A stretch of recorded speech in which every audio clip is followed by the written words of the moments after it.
6, 5, 4, 3, 2. Are you ready?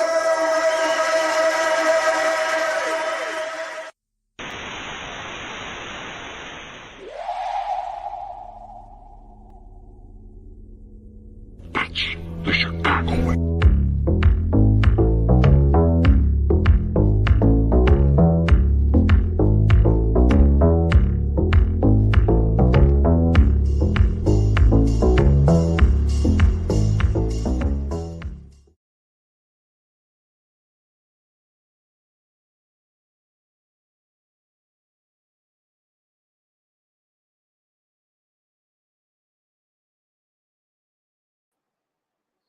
Good evening, everyone, and welcome to another episode of What's Up, Cuz. I am your host, Jason Palmer, joining you here. Today is Monday, August the 28th, summertime, winding down here in the Midwest. So I decided to come outside the studio and do a little outside broadcasting, get a little fresh air, give me a little vitamin D, see I can get a little vitamin D on my arm there. That's always good for your skin tone and all that good stuff. So I'm very happy to be broadcasting outside today for What's Up, Cuz. As summertime shy is winding down, fall will be here before you know it. The leaves will start changing, and then that white stuff will be falling from the sky in about 2 months. So I said, let me get on outside a little bit. So welcome, everybody. Welcome to What's Up, Cuz. We have a fantastic show planned for you tonight.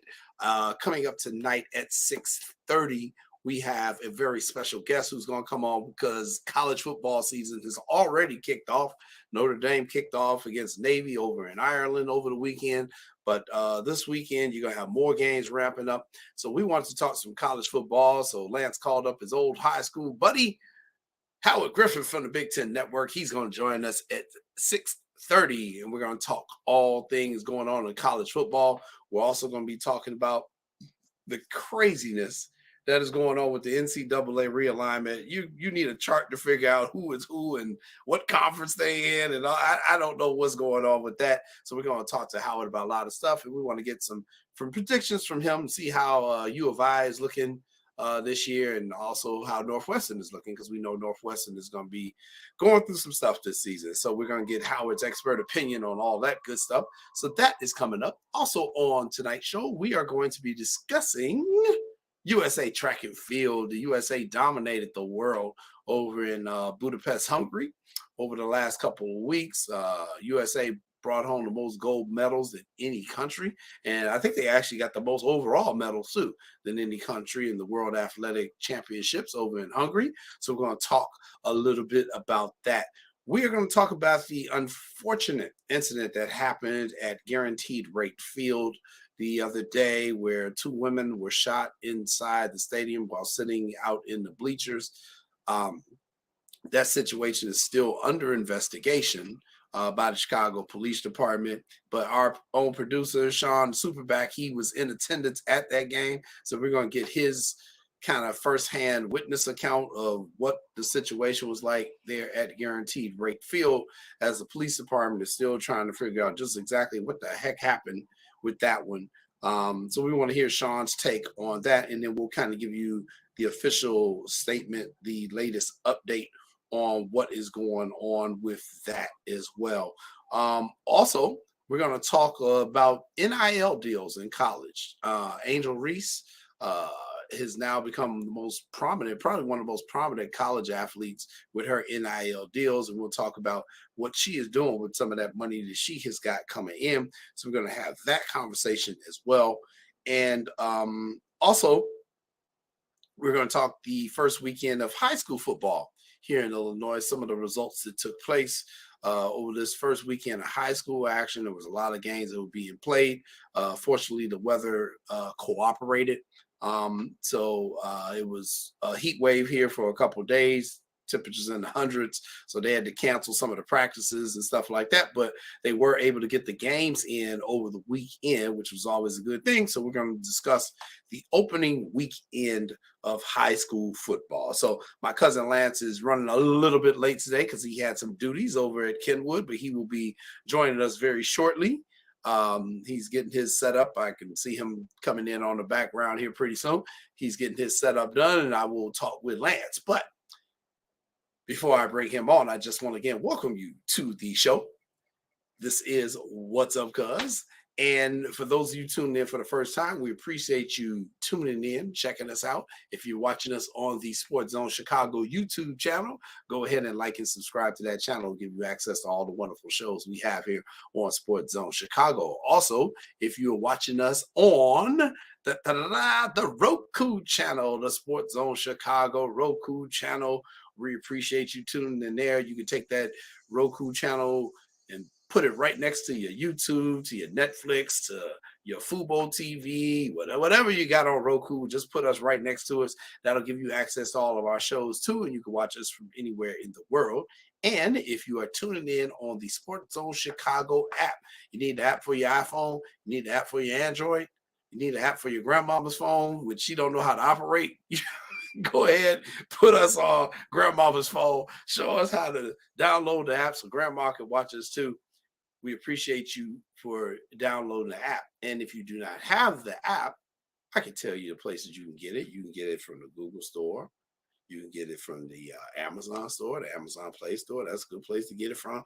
You can find it anywhere you want. Just put in Sports Zone Chicago for that app and go ahead and download that app. So before my cousin Lance comes on, I'm going to bring my super producer Sean on because we're going to talk a little bit about the Chicago Bears. We got a clip to play. The Bears played their last preseason game this weekend at Soldier Field, taking on choke like the Buffalo Bills, as Ice Cube used to say back in the day. And we got a clip from the Bears preseason game against Buffalo. Go ahead and play that clip, Sean, that we can discuss. I'm not going out there. I don't want to play right now. Third and long, Allen against Stevenson. He held on to it. He's had a couple of shots in the preseason. Is the back next to him. From the 16-yard line, pressure coming and a lot of space for Fields. Nice cut. He got tripped up.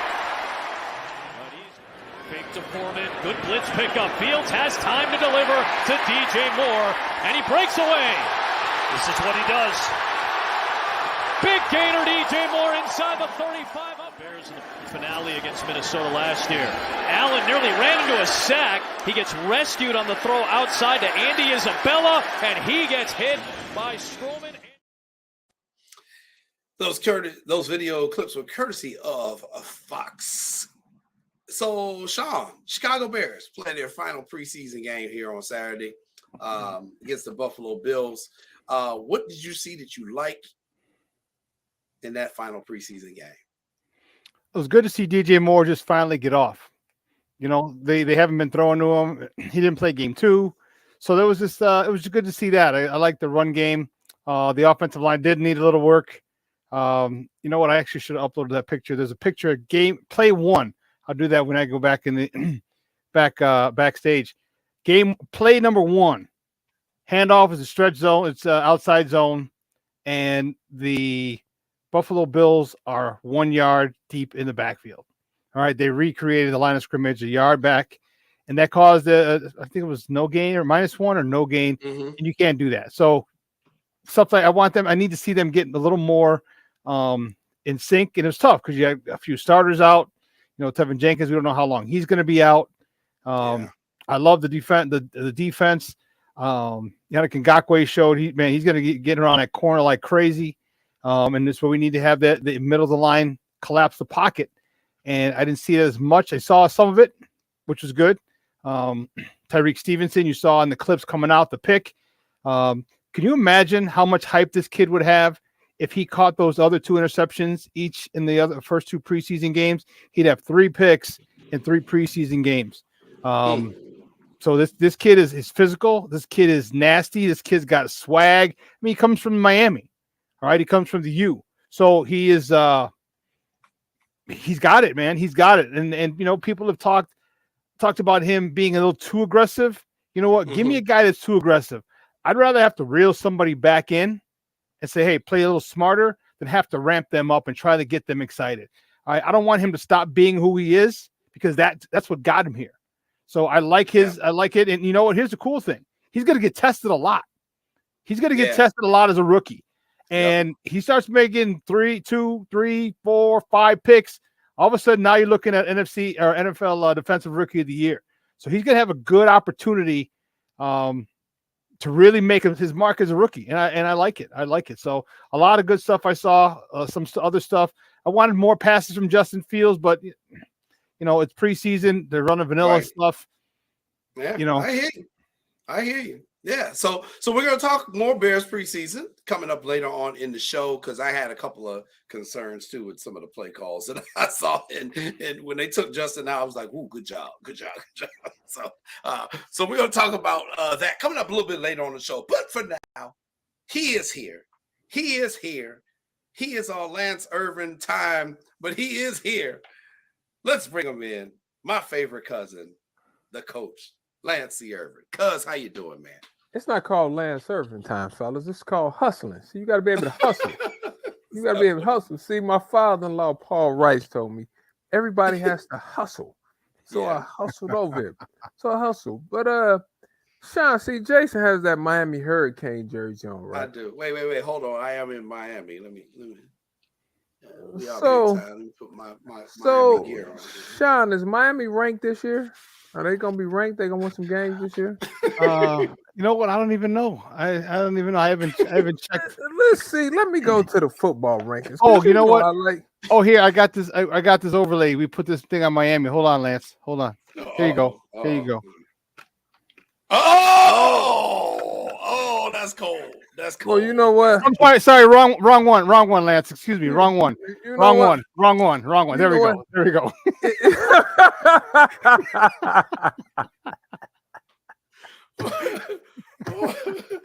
Oh boy. Well, see, my father taught me this. See, what does Lance people taught me? See, my real father, my biological pops taught me this. He said, if you could dish it, you have to be able to take it. If you pitch, you got to catch. Sean, I can't say nothing. All I know is this, Sean. Lincoln Way East went on the offensive line, was stunned this way, stunned that way, running through the gaps. And I was sitting there like, are we serious? Yeah, Sean, see, the problem is this. I knew Lincoln Way was good. Lincoln Way East was good. We run out on the field. They run out on the field. So we win the size matchup. I'm like, oh, we really got a chance. We got a chance, Sean, right? So first quarter, we get the ball on their 7-yard line and couldn't punch it in. So, so we had to kick it. We stop them again. We get it back down there again. We on their 10-yard line. Turnover. I mean, where'd it go? Stop. We don't score again. So then, after so long, they going to figure you out. And they figure this out. Then our All-American that plays defensive tackle, they had him at tight end. He hurt his ankle like the first play when he was playing tight end. Hold on. Not Mr. Lightfoot. Yeah. Mr. Lightfoot hurt his ankle. The one that's getting ready to go to the U? Yeah, it's getting to go to the U. So I didn't see him play defense. Players, man. I didn't see him play defensive snap. So I'm sitting there and I said, you know what? Now we play St. Rita on Friday. And I said, I done talked all that stuff to Sean. I said, now, being the coach cheer for old St. Rita. Being the coach that you are, a week of practice will get us right.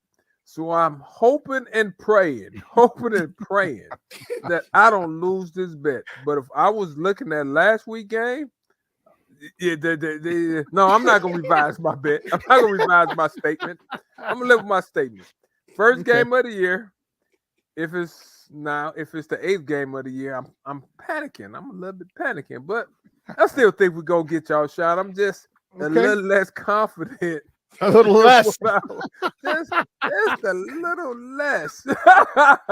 Armando, the proverbial fat lady is still singing. So she's still whatever. But anyway, Sean, we got it. For those of you who missed last week's episode, here is the physical evidence of me cracking up laughing as Lance Irvin said Kenwood is going to beat St. Rita. And you see Sean's reaction to Lance's comment. So just to catch you up, for those of you I had to give it a people's eyebrow. I had to give the people's eyebrow. I'm like, for real? But we will see on Friday. We will. We will. I'm not counting my chickens before they hatch. Believe you me. You know what? Hey, at St. Rita, that we do have we subscribe to the motto: we respect all, we fear none. So it doesn't matter who we're playing. We go out there, we play hard. All right. And if we happen to blow you out, we blow you out. If we happen to win by 2, we win by 2. If we happen to lose, doesn't matter. We give everyone the same respect because we don't want any Middle Tennessee states going on. Our Appalachian states going on. And you know what, Sean? I heard the East St. Louis Lincoln Mark Carmel game. Now they said that was a game, though. Yeah, they played at Illinois Carmel State won by University. 3. Said that was Carmel a game. won by 3. Yeah, that was a game. So football season is in swing of things, and so you know what really sucks? I was telling Jason earlier. Like, I hate Mount Carmel. They're my rival. All right, they beat us. That's when they first started winning championships in 1988. Mm-hmm. Right, they came to our place. They beat us 18-7. My coach stopped giving me the ball. I was the Catholic League Player of the Year. I got the ball 7 times in the mud. Yeah, let's pass the ball. Let's pass the ball in the mud. Let's do that. Okay, that's in the pit. If you ever had the old St. Rita Stadium, you remember that. That was the pit. I remember it. Howard knows what I'm talking about. He said it's the pit. All right, and it was muddy, and I was a fullback, and we're throwing the ball like it's Air Coryell for all you people. We're dating ourselves back then. All right. I'm like, Coach, what are you doing? I got the ball 7 times. First time I touched the ball, 33-yard touchdown, and we're up 6-0, 7-0. That was the only time we scored. It was insane. So, are you serious? I'm dead serious. 7 times. So I can't stay in Mount Carmel. I work out with Jordan Lynch at a CrossFit place. So I'm just like, what's up, kid? What's up?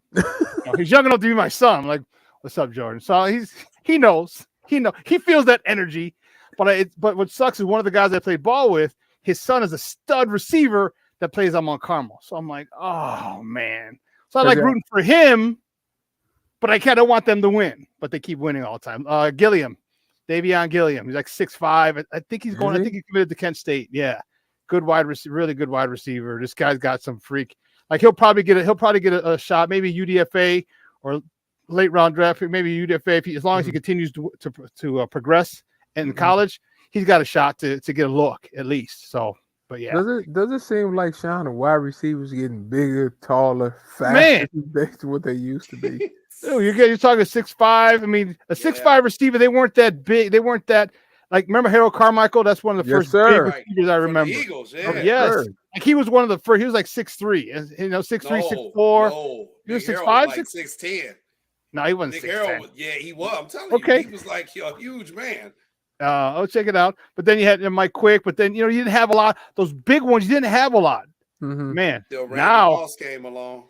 Yeah, and then nowadays, man, them jokers. You look at 6'3". 6'3" is like the minimum. Like, okay, you got to be a minimum of 6'3". No, you're right. He was 6'8". Got him listed at 6'8".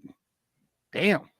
So you know what I find that's interesting about that, fellas, is that as those wide receivers continue to get large like that, the cornerbacks are all still 5'11". Yeah. It's funny. You don't get a lot more 6'1", 6'2" corners. There's a few more, but not to keep up with the influx of 6'3" plus receivers with 38+ inch verticals and 7-foot wingspans. You're like, dude, how do you keep? Why don't we just jump ball it all the time? Just throwing it up, yeah. Why did the Bears do that last year? But that's another story. They're gonna get me started on football, and we got a guy who's playing the lead. He could tell us. I'll tell you what. Have you guys been watching Hard Knocks with he's Aaron Rodgers. He's a Packer he's a Packer in a Jets uniform. So no. Well, I'll tell you what, man, that Joker looked good as hell. That first I was like, oh shit. Yeah, I mean, they got some that ball to Garrett Wilson. See that? He like right over that dude's head, just like I was like, oh. Hey, how tall is Garrett Wilson? 6'2"? Is he that tall? Somewhere in there. I'm not positive. Good size, Jay. I mean, I think the Jets, Dalvin Cook, like you said a couple of weeks ago, Sean, that was a huge pickup. That was a good pickup for him. No, Garrett Wilson's only 6 feet, 6 flat. It's only 6 feet.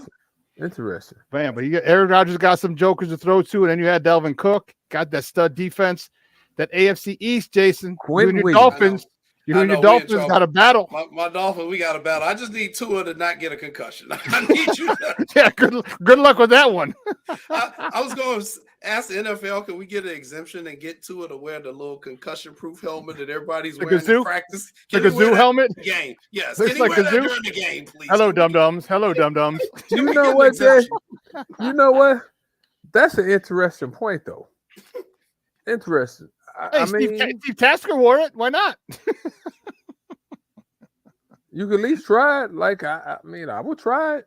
Hey, let's just say that, you know. Hey, there's a better chance of that storm missing the Tampa Bay area than Tua not getting a concussion. Okay, better chance of that. That's probably accurate. It's probably accurate. So. No, All right, I'm out. I'll let you guys go to work. All right. So, Lance, thank you for joining us. I know you were taking care of some administrative duties, not a problem. So, let me ask you, how was your weekend, cousin?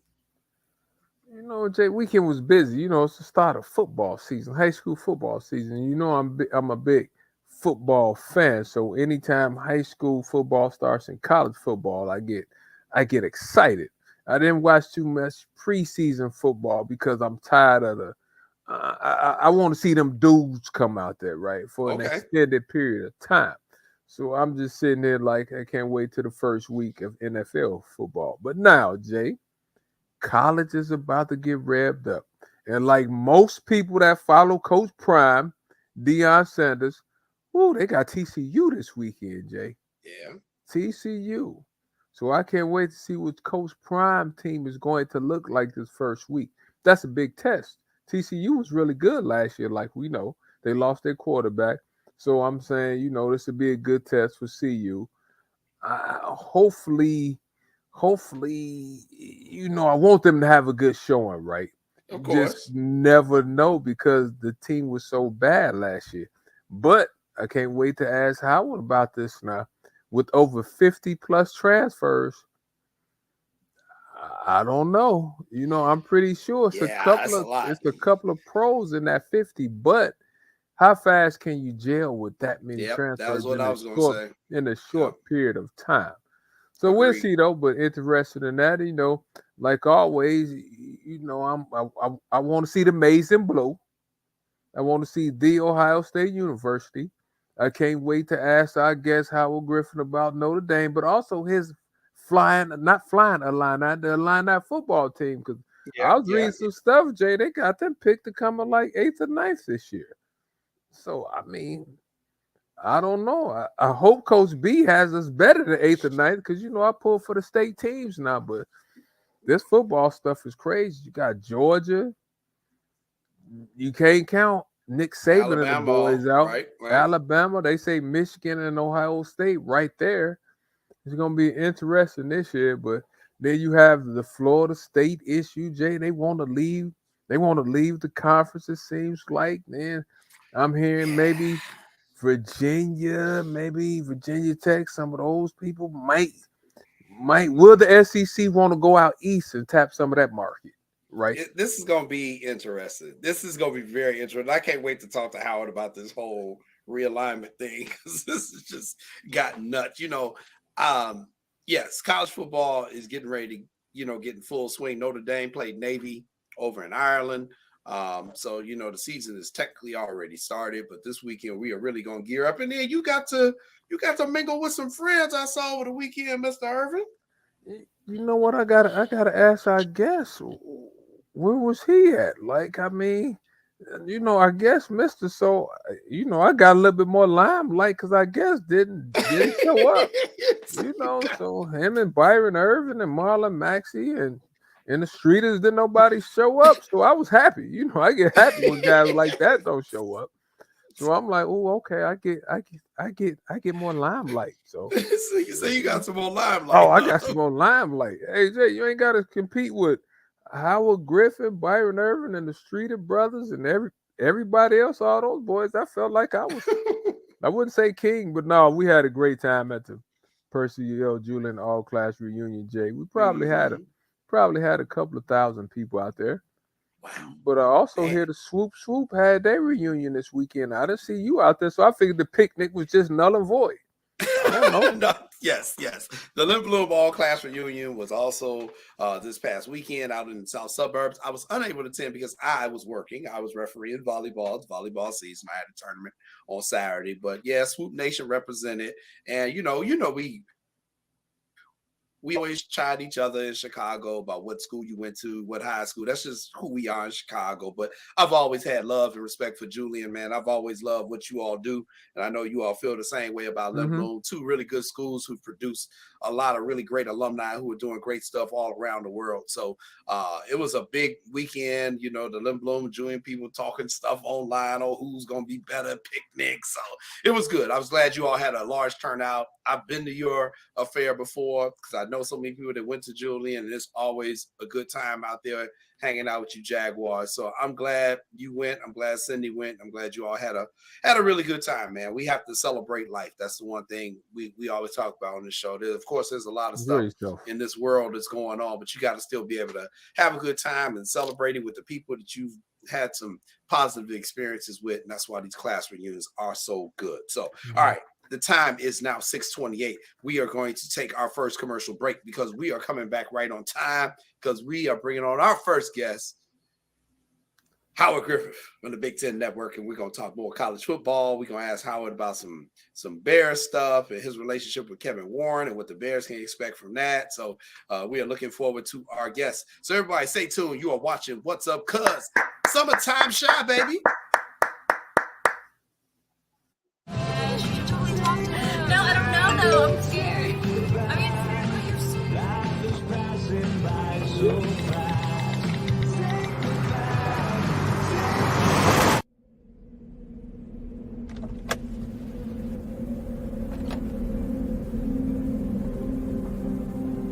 Do you know that you're in my lane?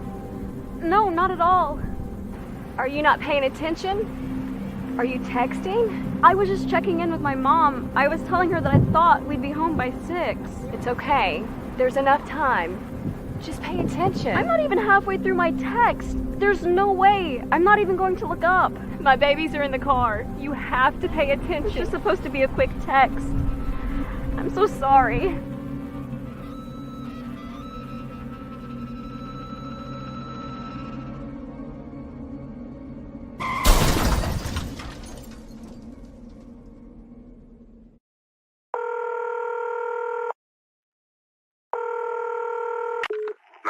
Operator 901, where's the emergency? 127 Brynmere. Okay, what's going on there? I'd like to order a pizza for delivery. Ma'am, you've reached 911. This is an emergency line. Large with half pepperoni, half mushroom. You know you've called 911. This is an emergency Do you line. know how long it'll be? Okay, ma'am, is everything okay over there? Do you have an emergency or not? Yes. And you're unable to talk because... Right. Is there someone in the room with you? Just say yes or no. Yes. Okay, it looks like I have an officer about a mile from your location. Are there any weapons in your house? No. Can you stay on the phone with me? No. See you soon. Thank you.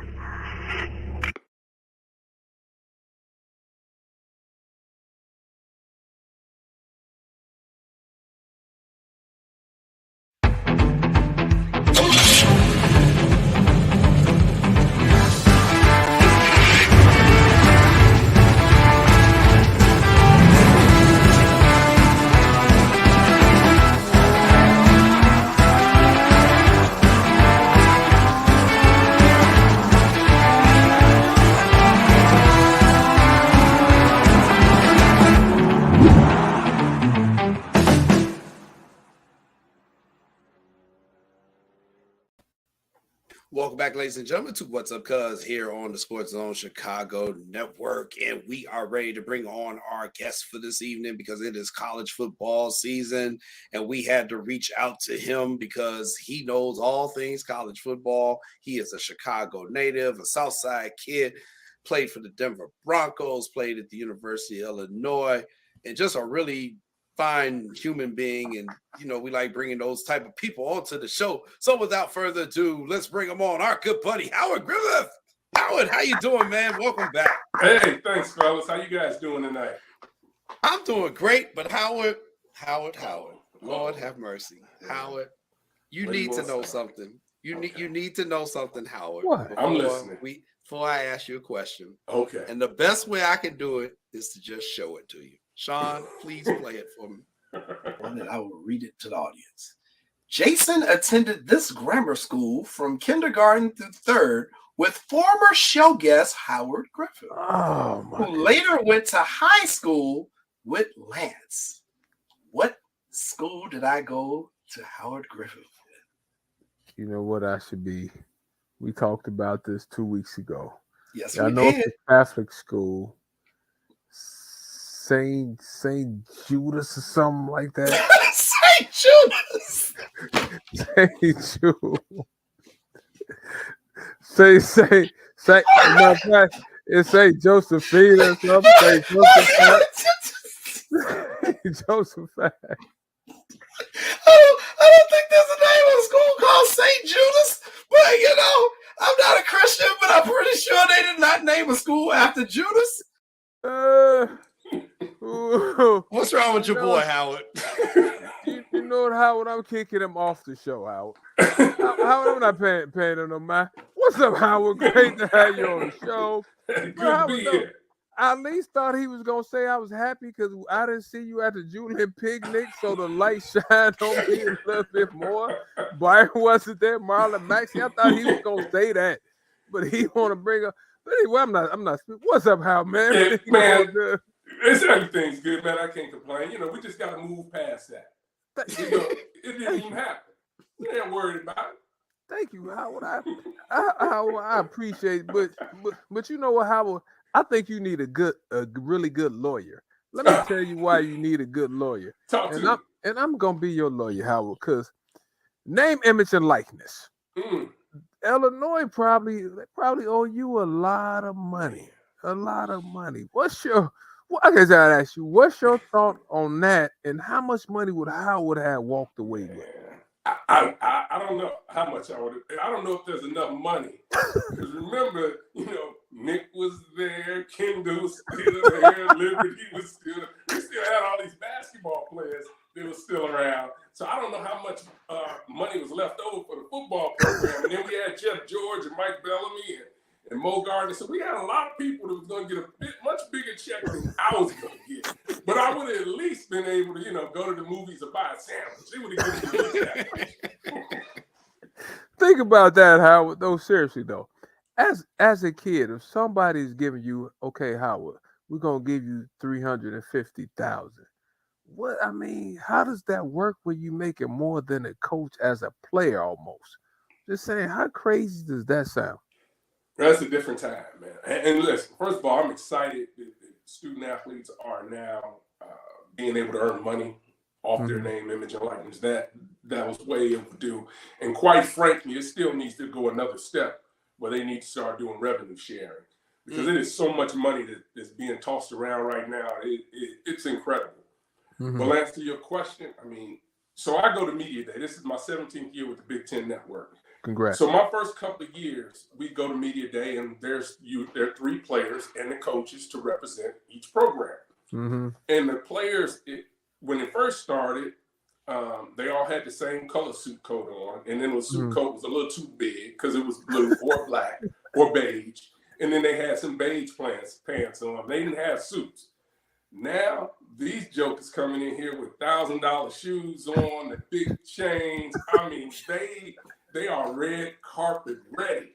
So these cats, I mean, the kind of money that they're making right now. I mean, you look at women's basketball. I mean, look at the LSU team. I mean, their young ladies are going to make more money at the college level than they will when they go pro. So the money is out there. I'm glad that student athletes are now having an opportunity to cash in. And lastly, Jaden, I'll let you ask Howard a question. I just read something recently, Howard, what they said. The Ohio State University, on their football staff, they have 55 people on their support staff. That tells you what type of money that they're generating right there. I mean, Jason, 55 people. 55. Yeah. 55. And they may not, I mean, probably the top people out there, Ohio State's going to be there, Alabama's there, Michigan State, Michigan. I mean, these back offices have grown to such large numbers that there's some programs who don't even, I'll tell you the program, it's Nebraska. Nebraska has such a big support that they can't even meet in their original meeting room for the coaches because it's not enough room. Because it used to be one long banquet table in there. And then if you had 20 chairs in there, that was good enough. Not anymore. Like Nebraska right now, they're building a new facility, but they're holding it in the meeting rooms where they meet as a team. So these staffs have grown, but that's where college athletics is right now, particularly football, between the transfer portal, between NIL, between trying to manage your own roster and recruiting. You just have to have all of these people that are out there, graphic designers. So it has turned into an amazing opportunity for a lot of people. And really it comes down to the teams that have it are going to go ahead and spend it. And the teams that don't aren't going to spend it because they can't keep up with, some of the other salaries that are out there. You mentioned Ohio State. They might have 6 coaches making $1 million. So go figure. Wow. That's deep, man. And I mean, Angel Reese came out and donated $12,000 to the girls basketball team at her old high school back there in the Baltimore area. I mean, that's amazing that here she is still in college. Most college kids trying to figure out if Biden going to forgive their loans, and she giving $12,000 back to her old school. And really that's what's amazing about it. Because listen, are they going to spend money on a lot of stuff? Absolutely they are. On their own stuff, whether it's cars, clothes, whatever it is. But like Angel Reese, J.J. McCarthy at Michigan, he donates to his own children's hospitals.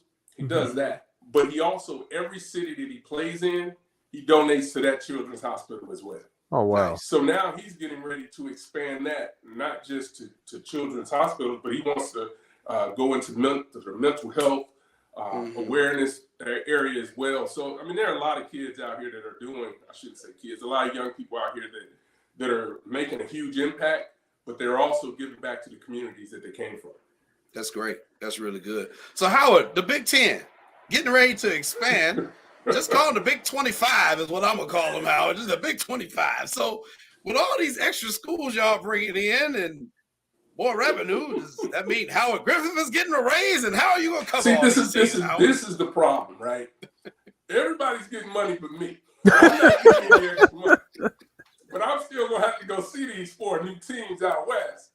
So instead of seeing, I think it was 14 schools in 16 days at the beginning of August, now we got to figure out how we're going to get these extra 4 teams on the West Coast in. But just like NIL, I mean, you're seeing college realignment or expansion, however you want to phrase it. It is just such a different time. I mean, for me, I'm sitting here saying USC and UCLA were concerned about their financial stability. Think about what we're saying. USC and UCLA and wanted to make sure that they were able to secure themselves, and they did by making that move to the Big Ten. And Oregon and Washington have followed suit as well. And you look at the SEC, and they're going to get Texas and Oklahoma, and what's going to happen to the Pac-12 is the biggest question that's out there, and what's going on with the ACC as well. You know how when you talk about the Pac-12, right? I thought they probably had the best situation for those schools that was left. Now they unload and they come to the Big Ten, or they leave for the Big Ten. That's tough. You already talked about USC and UCLA, right? Then Oregon, and they leave. Like, what's your thoughts on that? I mean, I understand why they left. Yeah. But they dismantled the whole conference. Like, did you? I mean, what's your thoughts on that? There's never a time I would have thought that you wouldn't have a Pac-12. Never would have thought that, because it's just. But now when you look at where television deals have gone, Jim Delaney put the Big Ten Network together with a lot of presidents in the Big Ten, and one of the key partners there was Fox. You look at the way the Big 12 put their television deal together, they had no partner, so they were always, playing catch up as far as distribution to households. I mean, perfect example, SC just played the other night, and people down the street couldn't see them because they didn't have a Pac-12 network. So the distribution part of it was a problem. So not having a partner. Now, what I thought was really cool at the beginning of it was each school had their own individual network, but you can imagine how much that costs to try to maintain. Right. So now you're paying all this money out for all these campus studios and all the digital stuff that goes behind that, and it just turned out not to be what it appears to be a great financial proposition. You couple that with the time. I mean, they tried to throw a lot of different scenarios, tried to have games, wanted to propose having games at 9 o'clock in the morning, just so that they could be relevant, because nobody was watching Pac-12 after dark. It just was not happening. So the viewers and the eyes weren't there. And at the end of the day, one of the things that happens is networks control this thing. Whether it's Fox, ESPN, NBC now in the mix, they're in control of it. And if you do not have the viewership there, then you're not going to be able to command some of the dollars that the Big Ten has garnered, and also the SEC. Okay. So now let's talk from a competitive basis now. This year's Big Ten season. Who are the top teams? Who are the up-and-coming teams? And which teams do you expect to take, a slide backwards? Yeah, so I think right now this will be the last year for East and West in the Big Ten, and they'll go to one conference when they go to 18.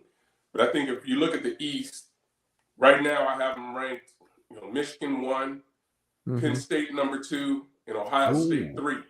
In that order. Then, there's a battle for who's going to come in fourth or who's shooting for that fourth spot. And right now it looks like it's probably Maryland and Michigan State trying to get into that position. And then, Indiana and Rutgers are still building and trying to, make things happen for themselves and try to build a strong program. Those schools, those last four that I mentioned, are the schools that are probably really excited that we're going away from this whole East and West. You look at the West side of it, things are wide open because, everyone's really bringing in a new quarterback or has a new coaching staff. You look at Wisconsin has got a new guy in place. Purdue has a new guy in place. But right now, I think number one is it's wide open. But to me, between if Iowa's quarterback can get healthy to transfer from Michigan, they'd be in the mix. Wisconsin would be in the mix. Illinois is going to be right there in the mix. I think Purdue might have one of the best pure passers in the conference. This young cat that transferred from Texas, Carr. So, it remains to be seen. The West is wide open, though. I think the only team that's probably out of it or not going to be in the race is Northwestern. Well, and we know why that is. There's no dancing around that question. What was your reaction to, how do I say this? Not just the news, but how Northwestern handled the news. And because it seemed like it just happened so fast, how it was like we didn't know anything, and all of a sudden we heard a little something. The next thing you know, Pat Fitzgerald was suspended. Then 2 days later, after the student journalist at Northwestern, my fellow alums, wrote the real story, the president was like, I think I made a mistake. He comes back. And then we couldn't find the athletic director. He was on vacation. I was like, what in the world is going on, Northwestern? Yeah. I think the easy answer is to say, as they look back at it, or they look at it, I mean, they clearly could have handled things better. I think they'd tell you that themselves. But that's really not the issue. The issue is what was going on in those locker rooms, whether it was baseball and because they've got issues a number of places, allegedly, with all the lawsuits that have come out. But one of the things that happens, and I've gone back and kind of thought about teams that I've been a part of, and it all comes down to leadership.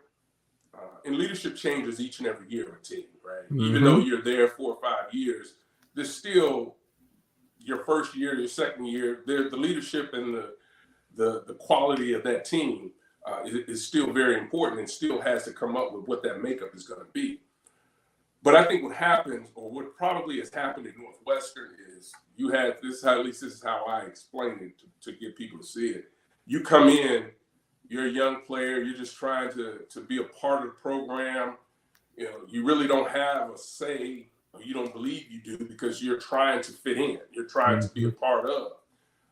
And you're at a prestigious university and you want to be a part of it, and you're already dealing with all the trauma that comes with being on your own and being away from home with really no support system that you can trust, that you know about, right? So you're trying to fit in.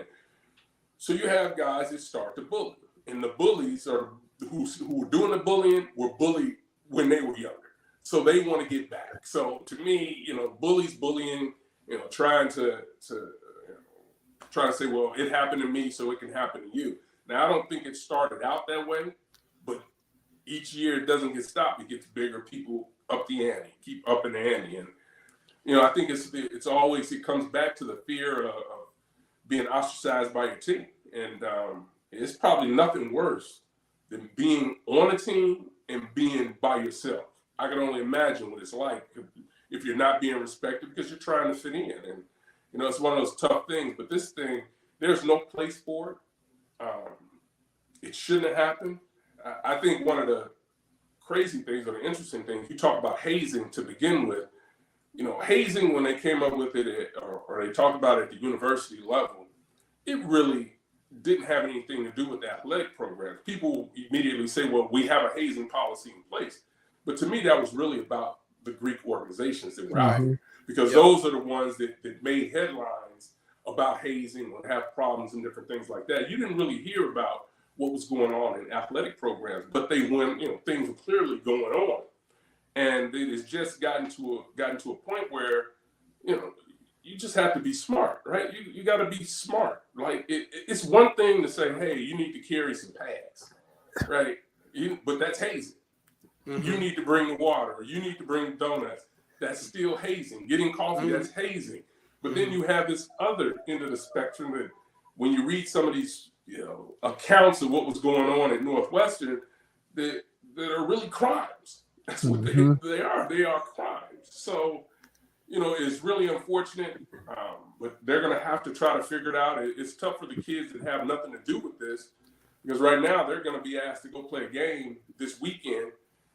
And what happens with this team if things don't go well in that first game or the second game, and things start to spiral? So, you know, they got an uphill battle in Northwestern to keep not only that team together, but, you know, that coaching staff needs to stay together, because you have to believe that, you know, their futures are uncertain as well.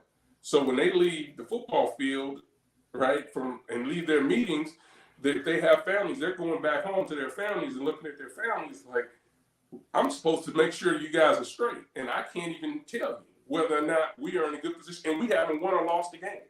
And our situation could be turned upside down in a matter of months, and we may not have had anything to do with it. I mean, I always thought how it was kind of like you said, that your leadership controls your culture most of the time, like you said. And we know some silliness happens, right? But it's always a guy that can say, that's not what we're doing. Go sit down, and then you move on. No, seriously, because you know, Jay, y'all know stupid stuff happens. I mean, no. This is not what we're doing. Then you move on. And it's an unfortunate situation. I feel sorry for those guys. Sorry for the team. Sorry for the coaches, the guys that didn't have nothing to do with it. Because I always thought, and I tell Jason this joking, but I'm not joking. I thought Northwestern is one of the best jobs you could have. Those coaches rarely get fired. I feel like if you could find a way to go to a bowl every 4 or 5 years, you're making between 5 to 7 to 9 million on the basketball side. Chris Collins been there about 13 years. You go to a couple of tournaments. You making 3-4 million. That's generational wealth for those guys. And I was just shocked. And I was like, Jay, Fitz does a good coaching job. At least I thought, Howard. I mean, his guys always showed up ready to play. And this is an unfortunate situation. But I just want to talk to you about coaching in the Big Ten on the football side, right? Yeah. You have guys like they mentioned SEC, Kirby Smart, Nick Saban, some of those guys. Who on the Big Ten you think is the best coach or one of the best coaches, and who you think is the up and coming coach you like? This guy is a really good coach that doesn't get enough credibility. Man, you know what's interesting when you start to talk about who the best coach is? You know, in the Big Ten, they have Coach of the Year every year. They vote for Coach of the Year. And Urban Meyer would never win it. He got the best team, but he'd never win it. Ryan Day went through that too. He'd never win it. But if you were a team that were up on the upswing, like Indiana was a couple of years, Coach Allen won Coach of the Year. Right, so it's kind of tough because you mentioned Nick Saban, you mentioned Kirby Smart. Both, Kirby Smart came from Nick Saban's tree, and has really put his own twist on that culture that Alabama has. So it's kind of hard to say who exactly is the best coach, because I think the only way you can ultimately decide is wins and losses. Now, I think Brett Bielema does an unbelievable job. PJ Fleck, they do an unbelievable job of preparing their players for situational football and also, game situations. So would PJ Fleck or, Brett Bielema have that kind of success if they were at Michigan or they were at Ohio State? I'd say, yeah, they probably have that kind of success for sure. Shiana with Rutgers, outstanding coach, but so much has to do with, your situation. What kind of revenue or what kind of, what can you do as far as going out and maximizing, your talents as a coach, your talents as a program? If you need to fly, privately to go recruit, can you do those things? And that's where it comes down to, it gets back to, the haves and have-nots. Ohio State's got a ton of money. Well, whether they're collective and they're NIL people, they got the worst building. They've got the worst football building in the conference. Probably. The shoe? The shoe is the worst building in the conference? Their practice facility. Gotcha. And they've done upgrades, but when you look at what Northwestern has done, Illinois, Purdue, Iowa, all of these places have built new facilities, football-only standalone facilities. Rutgers is still in their building. They're in their stadium, so they've got a tough situation. But, I mean, when you look at a Michigan team, they don't care. There's no, this is what we need. Okay, go get it. Go get it. We need this to enhance. We need to bring in these speakers. We need to bring in all of these different people. Okay, go ahead. But there are other programs that from a revenue standpoint, they can't compete. So they have to, try to recruit better players. And I think this is where college football, to me, is, particularly now that we're going into this 18 team in the Big Ten. I think athletic directors and trustees and boards are going to have to reassess what success looks like for them. Right? Because in the East and the West, you at least could say, okay, I went to the Big Ten championship game. Things didn't work out. I went to a nice bowl.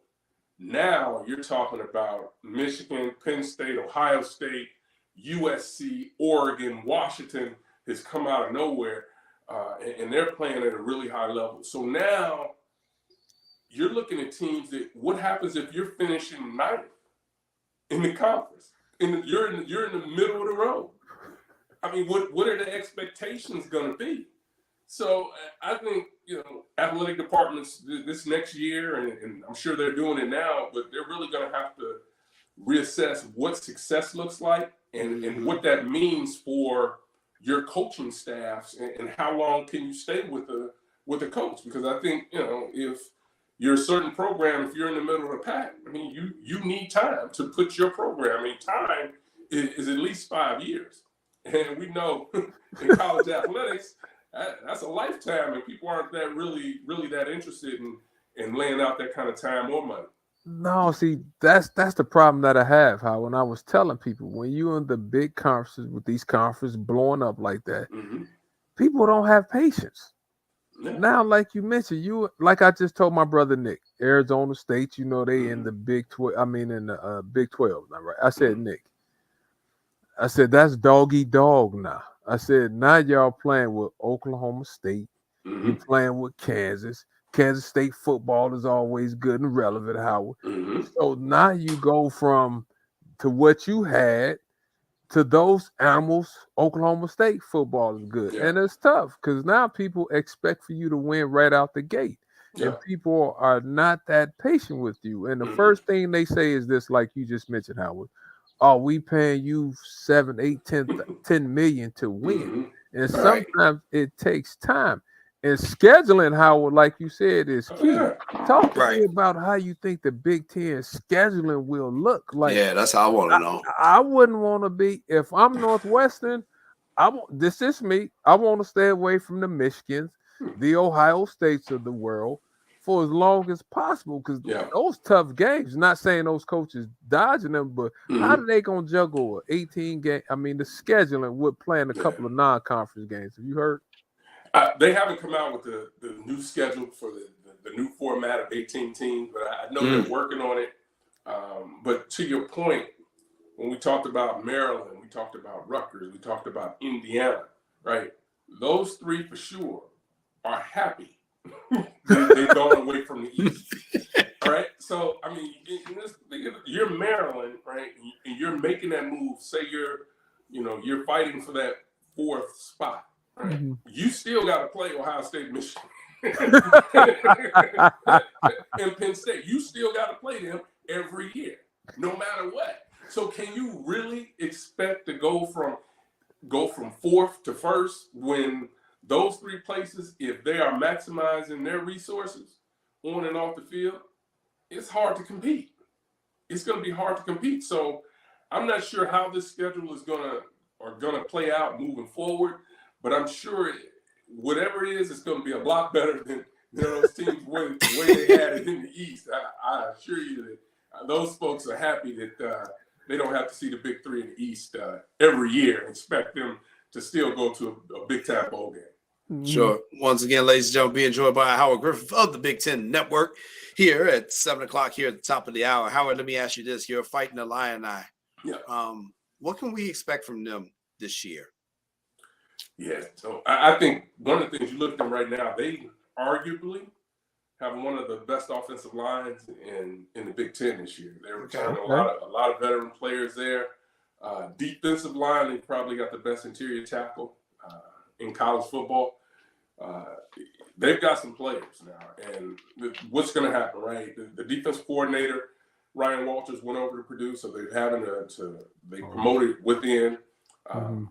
With Aaron Henry, who played for him, actually played for Bielema at Wisconsin, really was a good player for him. So he's taken over. But I think things are they'll be just fine. I think for them, they had a chance to represent the West in the Big Ten championship game last year and stumbled down the stretch. There were multiple weeks where if they had just won, they would have been in that game. But I think part of the growing process of a young program that you're trying to teach to win is you got to learn how to win these close games and be able to close out. And that's something that they weren't able to do. So they're looking to take that step this year to be able to do it. I think they've got the talent now to be able to do it. And one of the things that's happening, I think Bielema's doing a much better job of recruiting the state. There's some guys that are committed to other places right now. That, recruiting never stops. You always got to keep recruiting, and if Illinois can continue to win, they might be able to, shift some things here or there. Not saying that they will, but it's always that opportunity because, I would go back to like 86 when I came out, and people just wanted to go to Illinois. I mean, you look at that Flying Illini team, Nick and Kendall and Bardo, those guys all wanted to play together. Larry Smith, they all wanted to play together.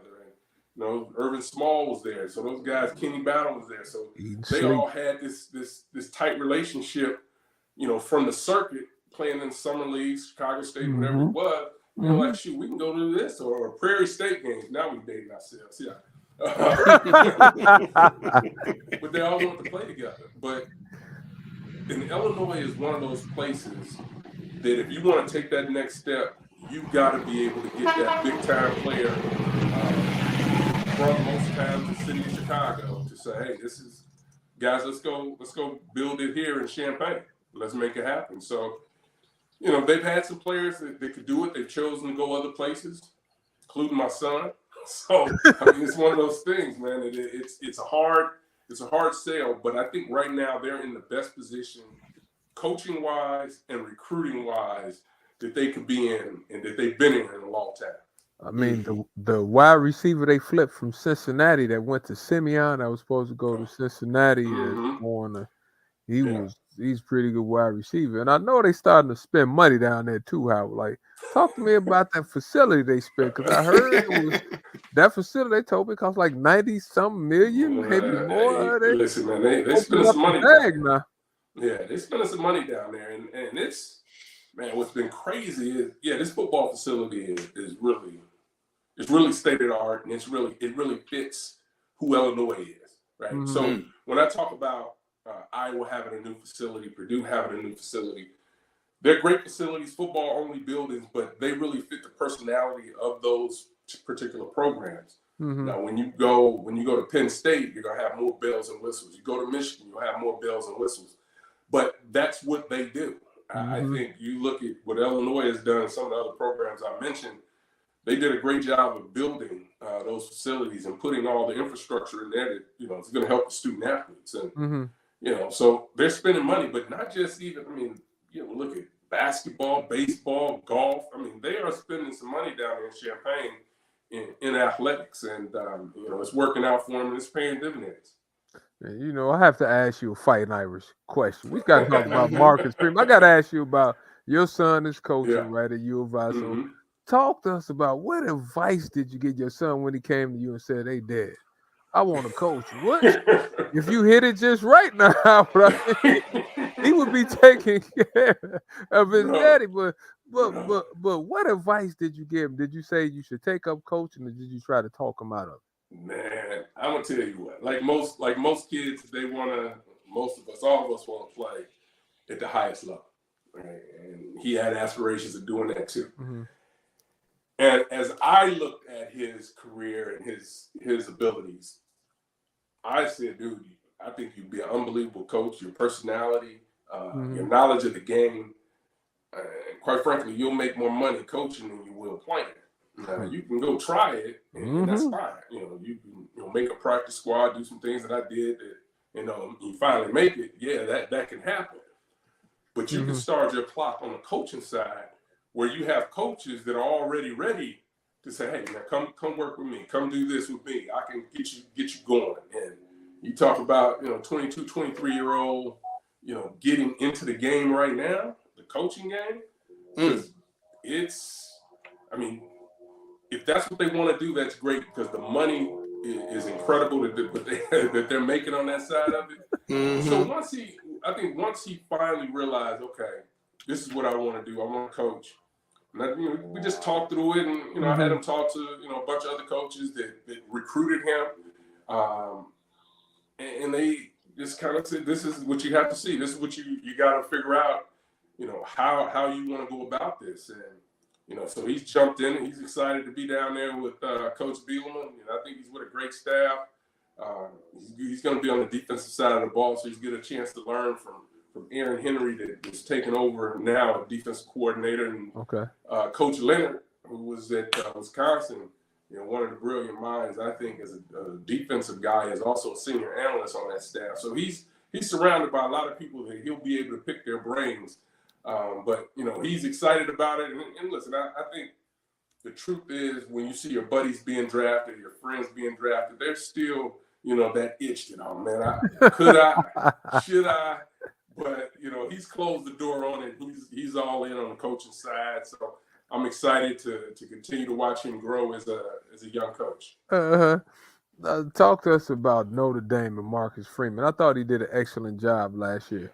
What's your thoughts on the Fighting Irish this year? Have you heard anything about them? First of all, I think Marcus Freeman is.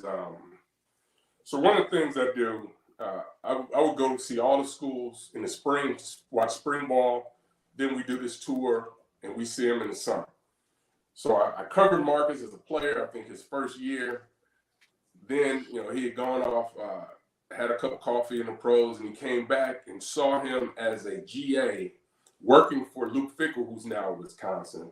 Mm-hmm. And I was like, talking to my guy, Jerry DiNardo, that's a coach right there. He can coach. Now, I'm not saying I saw him at this young age being the head coach at Notre Dame. That's not what I'm saying. But the qualities that he had and that he exuded at that point really, really stood out. So you think about his path. He's probably gone from a graduate assistant to a position coach at, I think, Kent State, defensive coordinator, position coach at Purdue, defensive coordinator at Kent State, then went to Cincinnati with Luke Fickell. So he's always really had some good people around him. Gotcha. Then had that chance to go to Notre Dame. He's interviewing for that. And, oh, by the way, while he's interviewing for that job, he's also being chased down by Alabama and LSU and throwing all kinds of money at. Oh. So, I mean, this isn't one of those situations where it was just one team, one university that saw that he could be an outstanding coach. But there were multiple teams that saw him, the people that saw him that way in the short list. And look, Notre Dame is a hard job. That is a hard job because it is championship or bust. I've never played in that type of environment where every game is that important to where you're going to be ratings wise and what people are where they're gonna see you. To wake up every day to know you can't lose a game, or maybe you can lose one, and it better be the right one by a few points only. Right. To know that everything you're shooting for is gone because there's not like you're playing in a conference championship. It's national championship or bust. But listen, I think Marcus is doing a heck of a job. I think he was probably, he'd tell you, he was drinking water from a fire hose people talk about because there's just that much stuff going on. And I think he had to get to a point where he understood how to say no, right? Because he's being pulled from every direction, right? Every direction is pulling because they all want a piece of him, whether it's just the sports side, whether it's the social side. Great point. Being this young, charismatic coach at Notre Dame, a lot comes with that. So he's settling in, and I think he'll be fine. He's got his quarterback now. I think this team is going to be fun to watch. They've got a matchup against Ohio State coming up. They get them at home. So I think that'll be the first test really for Penn State and also Ohio State to see just how good these teams are. But he's got a loaded roster, and when you have a quarterback that can sling it around, that gives you every chance to fight for that championship. It's a good thing. And also, let me ask you this. In terms of coaching, right, when will more African Americans start getting a shot at that top spot, right? Yeah. I'm still not seeing as much amount of movement that I want to see, but what's your thoughts on that? What's taking so long? Well, it's not only that. Man, I'm going to tell you what else is a little bit disturbing, right? It's not a little bit disturbing. It is disturbing. Is that when they're giving, or I should say, when they get a shot to run a program and it doesn't go well, they don't get a second shot. Yeah, you ain't getting no Jimbo Fisher deal. You very rarely do they get that second shot. Yep. But I think one of the things, Kevin Sumlin, who Texas A&M, Arizona. Yeah, I mean, and all of a sudden just fell off the face of the earth. Well, he's on staff. He's the tight end coach right now at Maryland. But this was a guy that 5-6 years ago was one of the hottest names in college football. But I'll tell you this, we're seeing this happen, right? We're seeing more guys become coordinators. But you know the problem? They're not coaching quarterbacks. Oh. Think about what I just said. You're the offensive coordinator and not coaching quarterback? You're not coaching the quarterbacks. How does that? Go figure that. I mean, I'm coaching the wide receivers. You're coaching the offensive line. You're coaching a lot of things. But if you're the offensive coordinator, you would think automatically you're coaching the quarterbacks because that's where you would want to be able to see seeded game. And Right. you know, one of my guys, Josh Gaddis, who, you know, was at Vanderbilt, was at Penn State, he was at Michigan, won the Broyles Award for the top assistant in college football, won the Broyles Award 2 years ago. But as the offensive coordinator, he wasn't coaching the quarterbacks, he was coaching the wide receivers. He went down to Miami, was coaching the wide receivers. Things didn't work out there.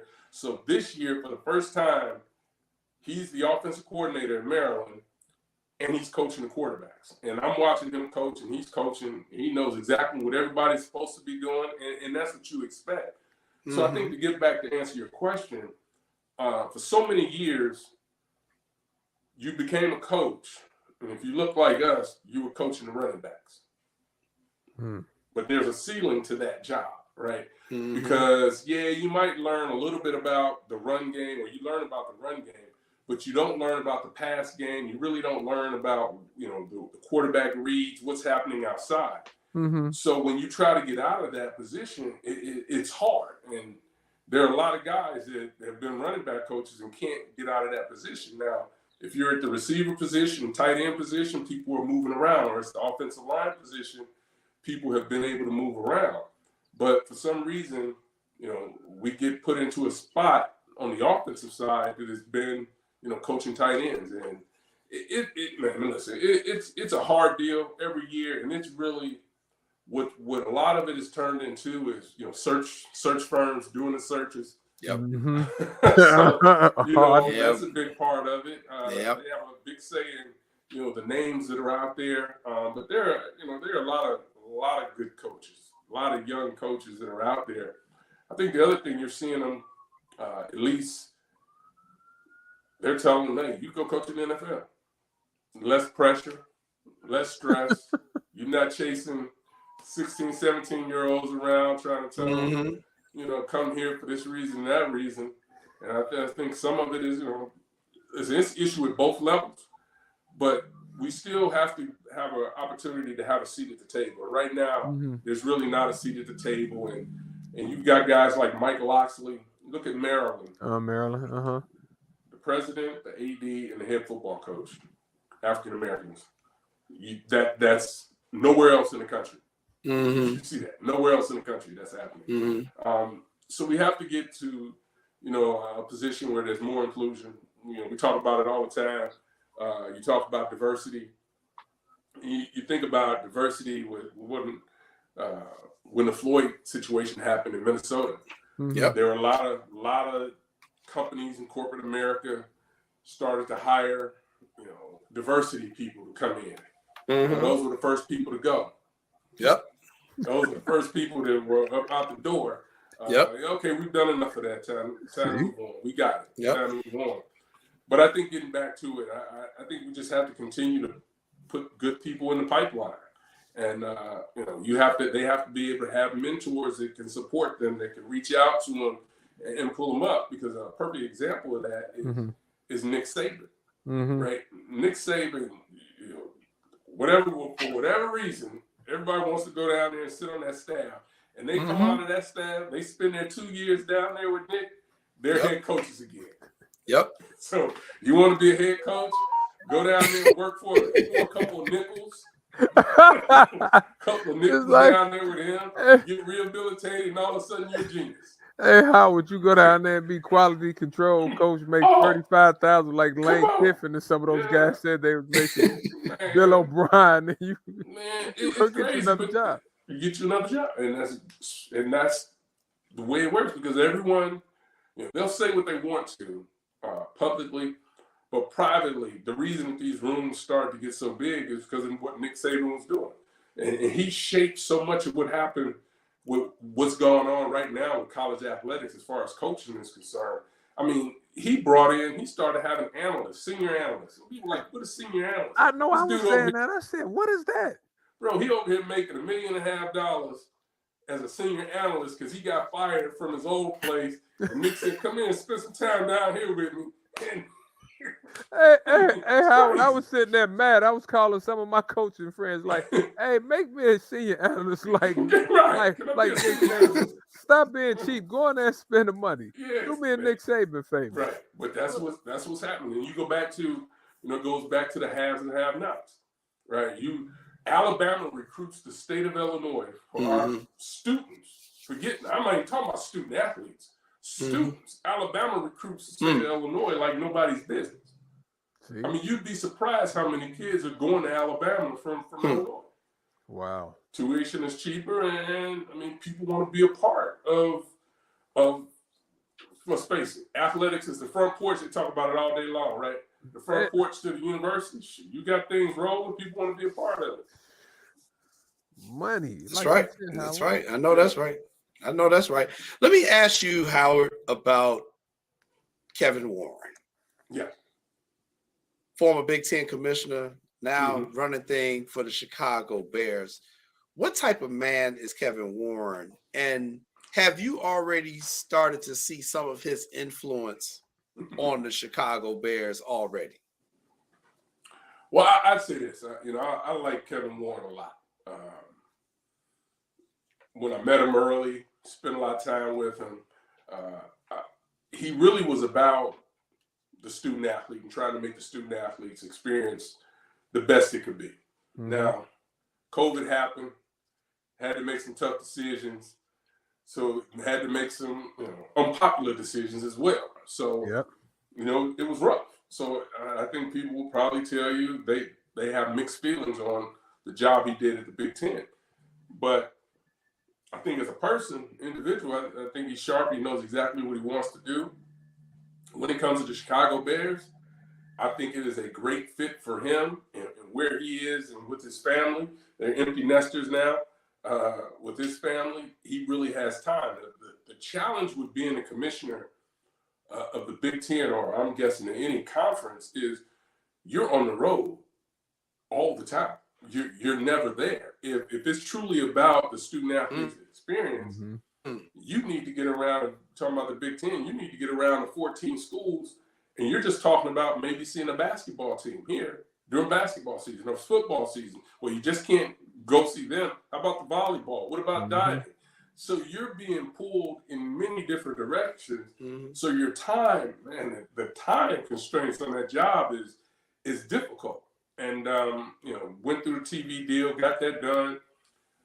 But now, to me, he is right where he needs to be, right? With the Chicago Bears running this organization, and you just need to check his track record when you look at what he was able to do in St. Louis, what he was able to do in Minnesota, whether it's building a new stadium in Minnesota, whether it's building a new practice facility.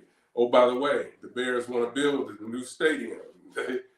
Not necessarily practice facility, but that is a huge part of it. And he was a part of the deal to get the Wolf family, Minnesota, that purchase. So he's a big part of that. So he's right for it. I think when you think about the Bears right now, they're probably in the top 5 franchises in the world, and they don't own their stadium. Let that sink in for a minute.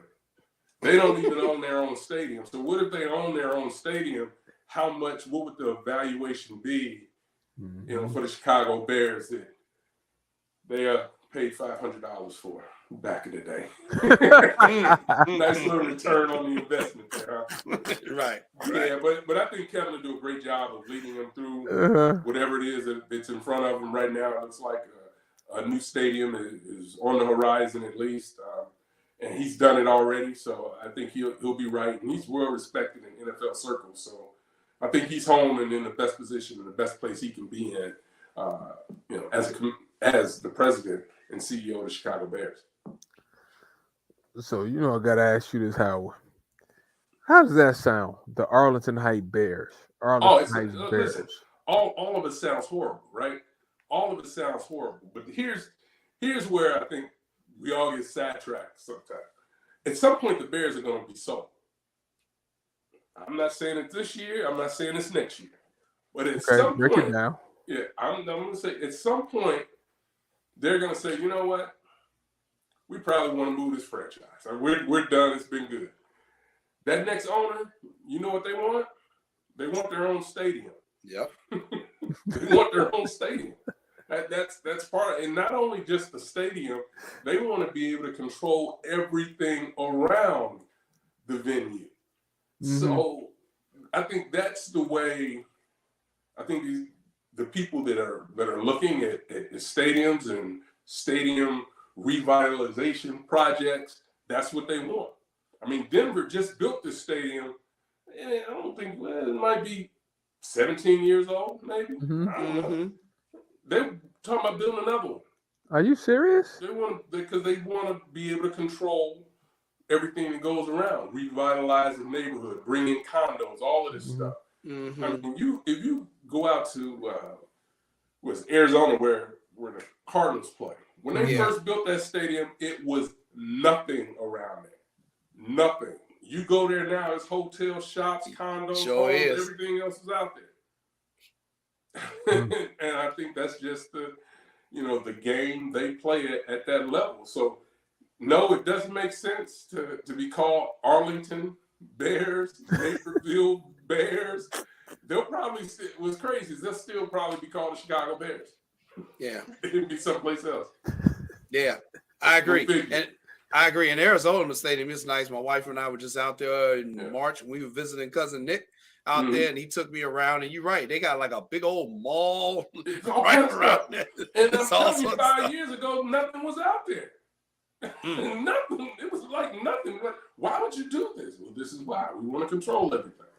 Right. Right. Yeah, that's the nature of sports. That is the nature of sports. Well, hey, Howard, thank you so much, man. I really appreciate you coming on and breaking stuff down for us and talking some NCAA. And before I let you go, I got to ask you, what is your prediction for the Bears?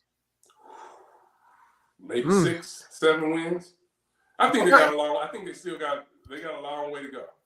What you saying, Howard? 6? You saying 6 to 7? Because let me tell you something real quick, Howard. The last guy, Sean Sierra, a.k.a. the Superback, told me they was going to win 9 games last year, 8 games. We won 3 games. I'm not listening to Sean no more. So Howard, I'm going to listen Don't get caught up in all. Don't get caught up in all of that. And I mean, preseason things look really nice, and people are running around, and it's all that.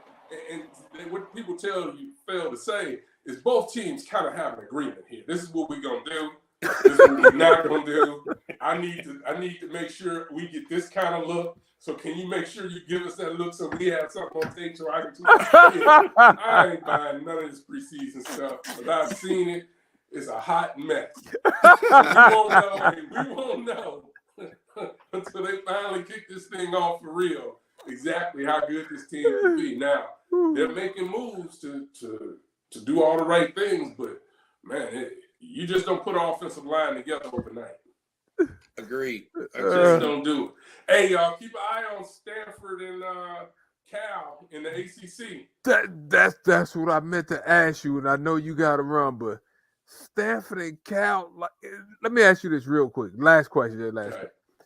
Stanford and Cal to the ACC. Is Clemson trying to leave and go to the SEC, or you think will Virginia Tech come to the SEC? Talk to us real quick about those last couple of moves. Not leave. Yeah, I think one of the things they're trying to do, right? They can't get out of their grant to right deal as far as their TV deals. They can't get out of them. I mean, it's some crazy number, like 32 or something. Yep, I don't know. 32, 33. Yeah, it's something crazy. So they were actually supposed to vote tonight, but there was a shooting on campus at North Carolina. Sure was. Wow. So they postponed that. But it really, from what it sounds like, it's going to happen. Now, they voted it down a couple of weeks ago, so it didn't happen. But I think what you're going to see happen is Cal and Stanford are going to take less money. Because I think if you're Clemson and Clemson and Florida State, they want more money. So the money, I think there end up being, if you go to a championship, you get X amount of dollars. So I think they're going to be able to create a pool, because reports are that the share that those two teams will get is 30% of what's available. So then the rest of that money can go into a pot and give the quote unquote the people that are bringing all the eyeballs. This was the same issue Texas had in the Big 12. Yeah. They were like, everybody's watching us. In Oklahoma, everybody's watching us. Why are they getting the same amount of money as us? That equals stuff. They do it in the Big Ten, it's worked, but some of these other conferences, it hasn't worked out so well. So I think that's going to be something to keep an eye on in the next couple of weeks. That the Pac-12 may be down to 2 teams. Yeah. So it's going to be interesting, fellas. It is. Well, Howard, I think I figured out a way. I figured out a way for us to all keep all this in track. See? Okay, talk to This is what we're doing here now, people. I figured this out. Hey, what's crazy, right? You see these kind of flight maps for commercial flights. This is about what it'll look like during traffic. This is crazy. Washington in the Big Ten, unbelievable. Oregon, come on, man. This is interesting. How it's gonna be interesting. Hey, so real quick question: who gets all the frequent flyer miles then? Now you would ask that question. Probably the university, since they're paying for the ticket. Yep, because the kids they wouldn't let you get frequent flyer miles, so that goes to the university. Hey, and by the way, Howard, I picked 7-8 wins last year before I knew they were gutting the God bless the defense. And I was like, oh, now you're gonna do me this after I made this prediction. Now you trading Roquan? Come on, man. Why they gutted the defense though? Why they do it? Couldn't get deals done. And they wanted to try to move up and do some things. To get DJ Moore. I mean, obviously they wanted the number 1 pick. They got it, but they wanted probably a 3-tech or something. But I'm happy with it. I'm happy with what they did. Trust me, they ain't got a defense now. That's for damn sure. So I said, fired up. Did you see that? Did you see how the energy? Man, you have no idea, dude. The hair on my arms stands up when I talk Bear football, baby.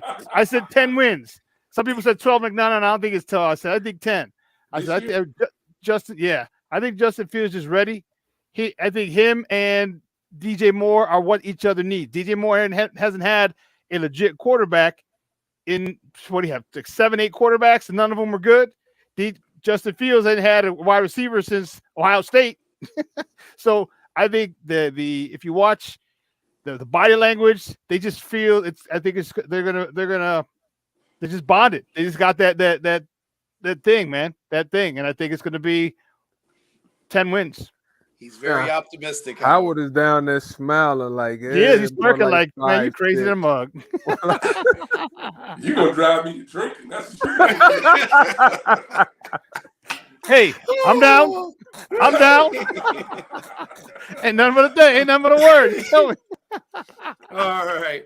I'll bring the Tito's. Thank you so much, Howard. We really appreciate you. My fellow St. Judas alum from 91st and Langley. Yes. All right. Good seeing you, Howard. All right, thanks, Howard. You guys got a great show. All right, thanks a lot, man.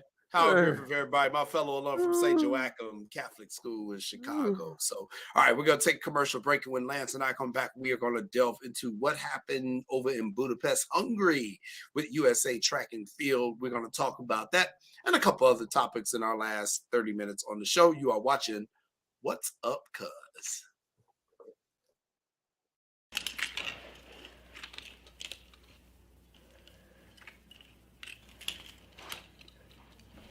Hey, bud, what you doing? I'm playing with cars. Cars? Can you show me what a car does? Whoa. Hold on a second. First of all, this is a school zone. So you need to put down your cell phone, stop texting, and let's get to driving. Now you're coming up to a stop sign, right? You need to slow down and stop before you hit that Y line. I want you to look left, right, left. You don't want to get hit by a car going on your left, and to your right to make sure you don't get sideswiped by a guy coming from your right. You're coming, and you see a crosswalk. You better slow your horses down, because the #1 rule of driving is always yield to pedestrians. Now stop, pull over, and you are done driving. Gosh, what do they teach you kids in school nowadays?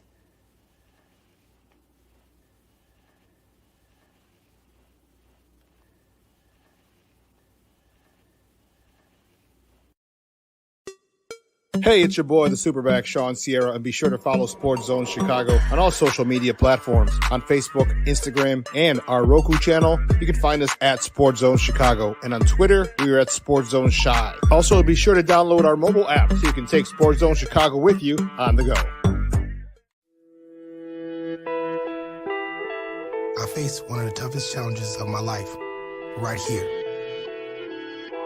I couldn't swim. But I can still be my drill instructor today. Don't quit. If you quit now, you'll always quit in life. Go for it. So I jumped in, unsure, apprehensive, and scared out of my mind. But I came up a Marine.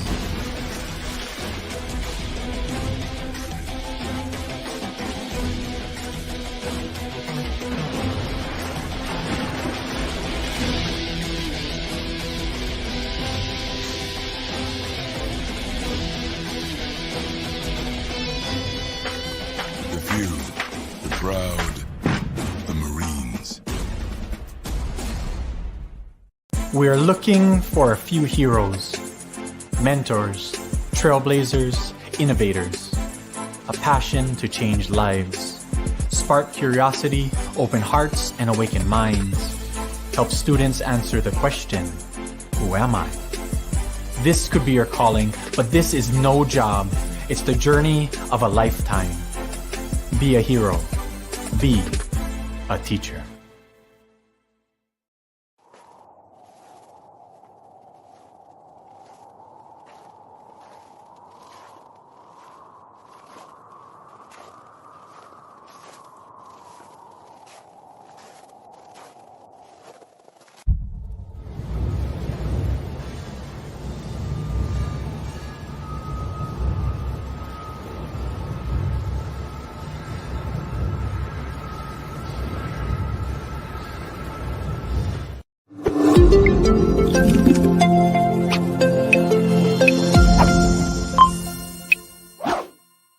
World champion of what? The United States? You know, the thing that hurts me the most is that I have to watch the NBA finals and they have world champion on their head. World champion of what? The United States? Don't get me wrong. I love the U.S. at times, but that ain't the world. That is not the world. We are the world. We have almost every country out here fighting, thriving, putting on their flag to show that they are represented. There ain't no flags in the NBA. Welcome back, ladies and gentlemen, to What's Up, Cuz. I'm your host, Jason Palmer, along with my cousin, Lance Irvin. And those comments came from three-time gold medalist at this year's World Athletic Competition, Noah Lyles. And he is catching some heat from NBA players, from Kevin Durant to all sorts of people. And so I wanted to know from my cousin, Lance Irvin, what did you think about Noah Lyles' comment? First of all, Jay, I'm sitting here laughing because the NBA has players from all over the world.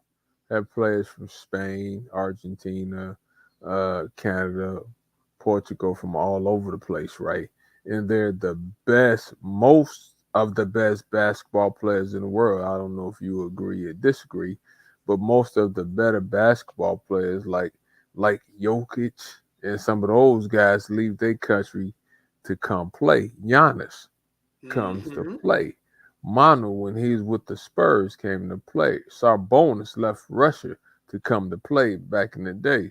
So I disagree with this assertion and this comment because the players, it's a lot of international players that play in the NBA, right? So with that being said, though, that's why they call it, to me, the World Championship. And I think Noah Lyles is a good track runner, but I think he put his foot in his mouth when he made that comment. But I don't know if he wanted to bring more attention to himself. I don't know, but what's your thoughts on it, Jay? I just disagree with what he said. It doesn't make sense to me, but maybe you can make it make sense. I don't know. I can't. I can't help you make sense of that one. He definitely misspoke. The NBA, I think you've put it quite clearly, has got players from all over the world. And let's be honest, the best players in the world right now are not coming. Joel Embiid. I mean, the best players in the NBA used to be honest, all came from the hood. Mm-hmm. But too many of our players started concentrating on their mixtape and not concentrating on their fundamental skills. And the players from over in Europe and from all over the world, they came, learned the basics, and have changed the game big time. And I cringed when I saw it. And then I was like, okay, what is the backlash going to be to him on this? And so one of them came from none other than Kevin Durant. Somebody helped his brother. That was Kevin Durant's comments, but there have been plenty of more people who I will not post their comments because we try to keep this somewhat as a family show. But I thought it was unfortunate that he used his platform with all the success that USA Track had, all the success that he had over there at the World Championships, and then he got in the press conference and he fumbled the ball. So what learning from you, Jay, what was the context, right? What question, how did they phrase the question that he was asked, right? That's the problem. It wasn't really a question. He just went on his little tirade. Yeah. Soapbox. And then, he's going to get himself, it's just, I don't know what's going on with the track and field people. They just saying stuff off the top of their head, and, honestly, he should have pulled a Shaqiri. He should have just been like, I'm not talking right now if that's the way you feel. If you're going to say something, because the part that's going to get him in trouble is where he said, I love the U.S. too. Sometimes. I like, see, now you. See that part, see. Right. I'm like, you about to walk yourself into a political fire now. Storm. Mm-hmm. Because, patriotism has become political over the last few years. And I'm like, man, I get what you're saying, brother. Trust me, I do. But be smart, man. You got to be smart when you're on that level, man. I'll say this. He probably cost himself some endorsement deals doing that one. And Jason, you know better than I do, right? Most of the time, we as athletes, when you reach a certain level, go to a certain school, you go through media training. Yep. So they teach you how to answer questions. They teach you it's a way to get out of things. It's things that you say to deflect and put the spotlight back on you. Or you can answer the question in a way where you're not even answering the question. So with that right there, basketball is such a global game. Now they're playing games in France. They're going over to Spain to play. The basketball team, most of the players on the World Championship, the World Game team, they play in the NBA. They're playing right now for their country. They're playing in the same event you're playing in. So I don't know. And like I think, Jay, I need to watch the whole press conference. But like you said, he misspoke, but maybe it was calculated, Jay. Maybe, well, at least he got it off his chest. But I'm kind of like you. I think he probably lost a few endorsement deals. I ain't trying to leave no money on the table like that. No, Jay, money is too hard to get these days, right? Yes. I'm in a point, Jay, where I talk to people and I'm looking at, it's hard to create generational wealth already for some African Americans because we were behind the 8 ball, whether you went to school, had to pay for college, different stuff. You like, Jay, how many 100,000 are you in a hole if you had to pay for college these days, right? So you already come out the chute, you 200,000 in debt. So with that being said, though, can he, you a journalist, can he come back? How can he come back and say, I misspoke or I didn't mean no harm by my comments, or is it too late to do something like that? Well, he can always, first of all, I think all these track and field athletes need to hire a PR firm before they talk. But, he can definitely change that. He could definitely adjust it. They're professional people who teach him how to do that. And he needs to do that. So Lisa Fawcett says Lyles was right. The NBA players are not representing their country, not when they're playing for their particular NBA team. However, there are so many international competitions that take place now, and those games are just as fierce Mm-hmm. at some of these NBA games now because, it's not the USA is going to dominate in basketball no more. This ain't the 96 Olympics no more. Everybody's coming and bringing their best game, and we've gotten knocked a few times. Mm-hmm. So while I understand what he was saying, if you win the NBA championship, you're not necessarily the world champions. I get that, but that's a very literal interpretation is what he's trying to do. And I was like, bruh, that was not probably a good move, but he did what he did. But hey, he's got a right to express himself, and that is what he did. So let's talk about the good stuff he was doing, because Noah Lyles was kicking ass. And hey Jay, if we talk like people said, if we're gonna keep the business, he took care of his business. Like, he's one of the fastest in the world. And you and I talked about it months ago. Like, Noah Lyles is an excellent runner. I like Noah Lyles. He's fast as can be and happy for him, right? And when you compete in a sport like track, Jay, you're competing really for 10 seconds. If you stumble out the gate, you're probably in trouble. So you train in most of your career for a race that probably lasts about 15 seconds. So I'm happy for him, happy he had the opportunity to run, and happy he showed the world what he can do, because he is one of the best runners out there. He is. So he won a gold medal in the men's 100 meters, the men's 200 meters, and he was a member of the 4x100 relay team. The United States, both their men and women's relay teams come back with the gold. Sha'Carri Richardson runs the ankle leg for the women's team. Noah Lyles runs it for the men's team. And those were some phenomenal races, man. And I was really proud of the USA track, because it was just a couple of years ago, that last Olympics, and you and I talked on the show. We were like, damn, what happened to our track field? Like you said, the Jamaicans were kicking our butts. You and I was like, what the heck? How about Sha'Carri Richardson, though, Jay? I mean, redemption, would you say? I mean, what's your take on that? Progress. A lot of progress.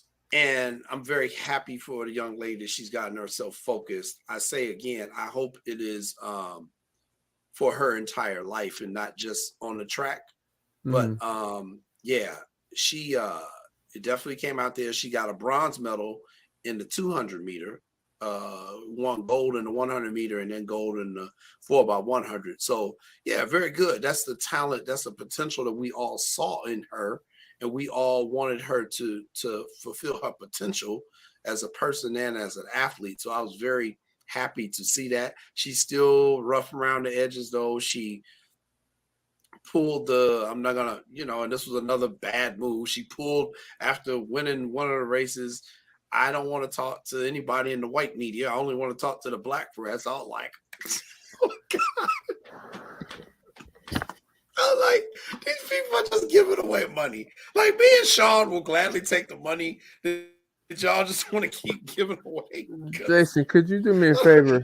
Can you please start a consulting business, media training business for some of these athletes, right? Come on, Jay. Some stuff you just don't say. Jay, I love being outspoken, Jay. I would say some stuff, but you also have to be smart in what you say. Now, I'm not saying kiss people butts. I'm not saying that. But you taught me too, Jay. Some things you used to call me when I was going to do an interview. Make sure you don't say this now. Watch what you say now. Jay, I don't know. You're the journalist, right? I mean, we need to check, because I'm starting to think, don't they have media training in the Olympics? Yes, all these people have been through media training. It ain't no different than when you coach in the player lands and you do practice drills and you do all this stuff in practice, and then it get game time and they doing stuff, and you're like, what play was that? Like, I don't remember that play in practice. So, you got to be able to perform in front of the cameras, literally, not just during the competition, but after the competition too. And I don't know why they all feel that they need to just say some of the stuff they say, But I was like, well, okay, y'all done said it now. Like okay, Jason. Perfect example too. Like LeBron James and Michael Jordan, right? Yeah. They're great in front of the camera. I mean, would you agree? They're great. I don't think they slip a lot. I think Mike is great in front of the camera. I think LeBron is good, but every once in a while, LeBron will say some stuff, and I'll be like, but it is what it is, man. But and I get that these are young people and they're trying to learn and stay true to their base fans. I get that part. You got to stay true to your base fans, but you also cannot just alienate people, because the only That's it. you're going to end up hurting in the long run is really yourself. So, you got to be able to kind of walk that line. But hey, what can I say, man? They say what they say. But hey, the USA track and field team did very well. And I'm going to stay positive for a minute here and talk who else. She not win a gold, but she won silver. Our girl, Shamir Little from Chicago, Lynn Bloom's own silver medalist in the 400-meter hurdles. And she ran a hell of a race. This is her second silver medal at Worlds in her career. Her last one came some 8 years ago in 2015. I talked to Shamir, gave her a shout out while she was in Hungary. She was just so elated because she's worked so hard. When she first burst on the scene back there in like 2015, we were like, oh man, this girl will win gold medals like crazy, And then Sydney McLaughlin came around, and Dalilah Muhammad came along, and all these other people in the sport kind of changed, and she had to redo how she was doing her training, because the times in the 400-meter women's hurdle was just dropping at like a record rate. They were dropping world records left and right. Ooh. Shamir was sitting there stuck. So to see her do what she did at the age of 28, she'll be competing in the Olympics in Paris next year. So maybe she's got another Olympic run in her where she can get a medal, because I know she wants that Olympic medal more than anything else. But I was very happy to see Shamir get a silver medal. Happy for her, Jay. And I remember when she was on the show, right? Her personality, Jay, was contagious. Mm-hmm. She's a good person, right? Mm-hmm. And I could tell talking to her, how you listen to people, you could tell they really want it and they going to go after it and they going to go get it. And talking to her, I remember when she got off the show, I said, Jay, she had a lot of energy. Like, she had me like, yeah, okay, let's go get it. Okay. Right. So, I mean, I'm happy for her. Because the amount of work, like I mentioned earlier, that you put in to achieve something, it's not easy. Like, Jay, you just thought about it. You said, look, we thought she was going to win the gold medal sooner. What you said. Somebody is always coming for you. It's always the next one out there. So you always constantly working, which that's why a lot of us participate in sport, because we like doing the work. Those that work, sometimes you get what you deserve.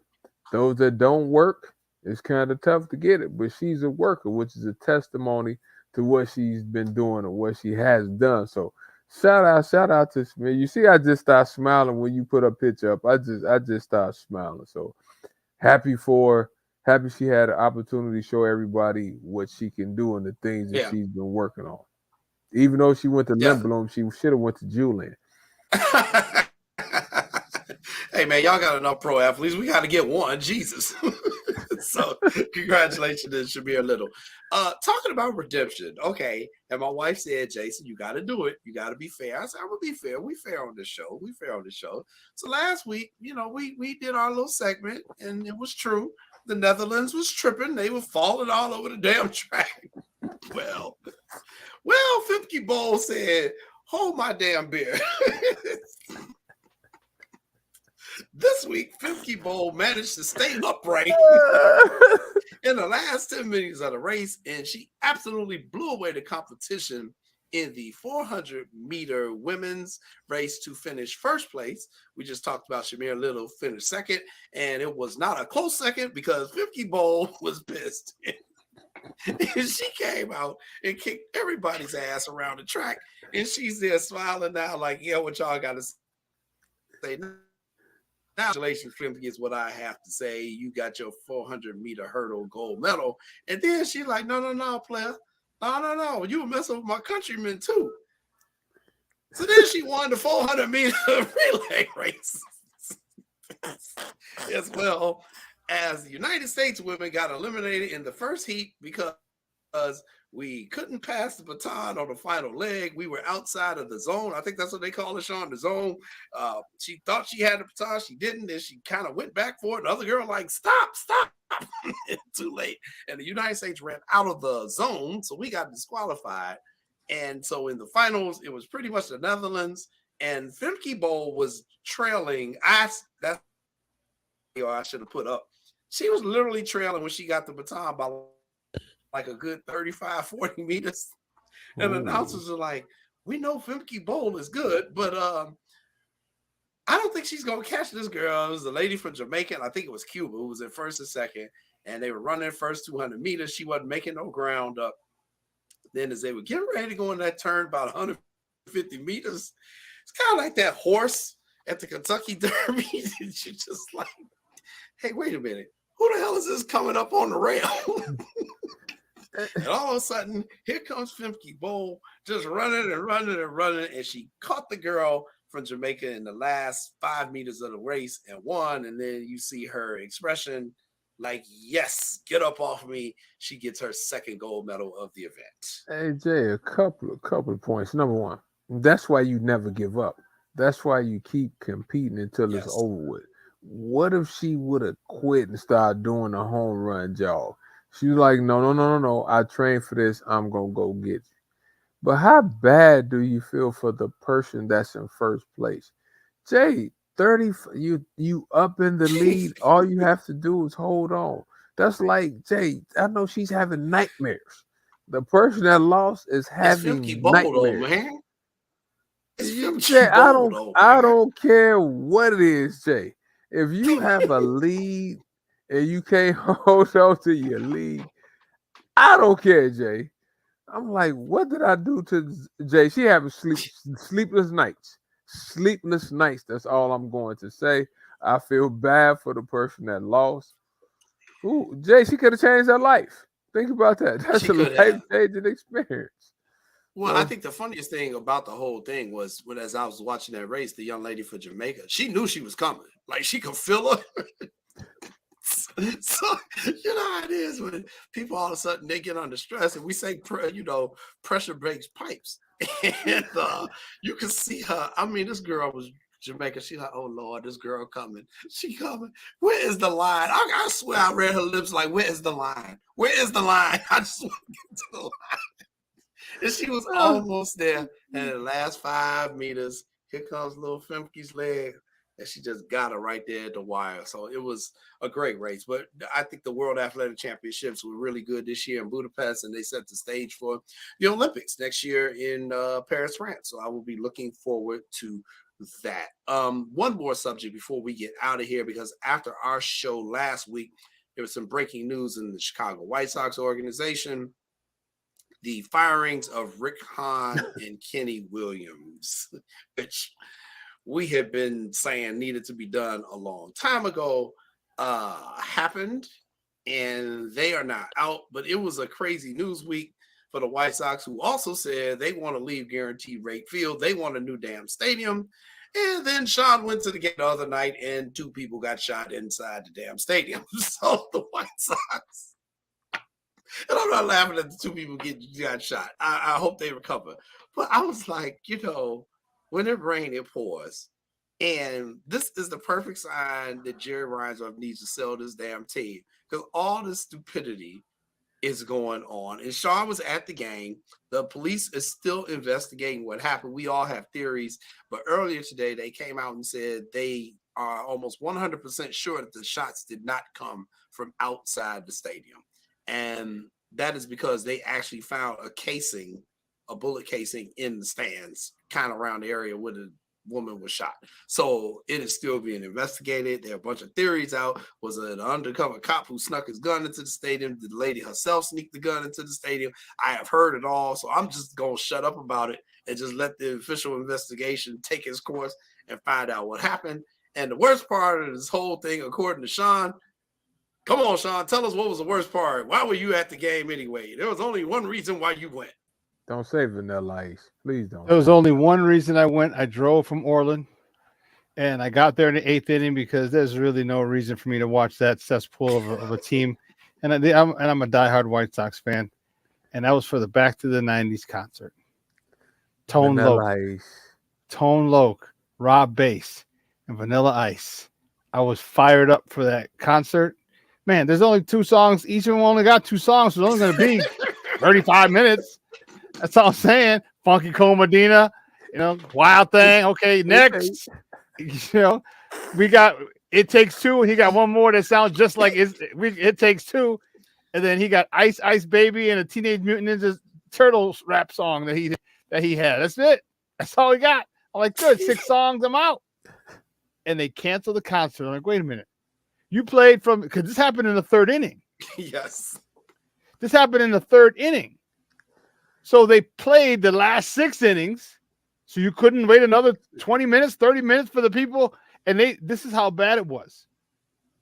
They didn't even tell the people. They didn't tell their people not to set up. So the game's over. And once they had the people coming out of center field with the stands and the barricade, because people had on-field passes or on-field packages where people could go on-field and sit and watch the concert there.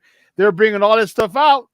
And then the dude over the loudspeaker says, the concert has been canceled due to technical issues. That's crazy. Man, I was mad to the mug, dude. Let me tell you. I'm like, I drove all the way because I told you I wasn't giving them that money. I bought it off of Scalpers, only $13. So I drove in from Orland, parked at Archer and Ashland in the Mariano's parking lot, walked 2 blocks because I was on 33rd Street, walked to 35th, hopped the bus because I wasn't paying them $30 for damn parking. Hopped the bus. All right. I get there, and they even let beer sales go to the end of the game. I'm like, oh, cool. I have a beer. And at the end of the game, they're like, nope, sorry, Charlie. I'm like, what? Technical issues. I'm like, you got to be bleeping me. I drove in from Orland for this. I was just about to say, I hope you didn't park. No, hell no. No. I park in the Mariano's parking lot, actually by the Dollar Tree on Ashland. Walk the 2 blocks. Hey, I'll pay $2.25. I'll leave you right at the front door. So poor Sean, he missed Vanilla Ice Tone. Yes, Ice, baby. So hopefully, collaborate and listen. Hopefully, in 2 weeks, the police department will have completed its investigation, and we will have some news to report to you. That is the end of tonight's show. We thank you for tuning in for What's Up, because next week is Labor Day. We are off. Everyone enjoy your holiday. Enjoy your family. Be safe out there. Lance, I will see you soon. On behalf of everyone here at Sports Zone Chicago, we are out. Peace.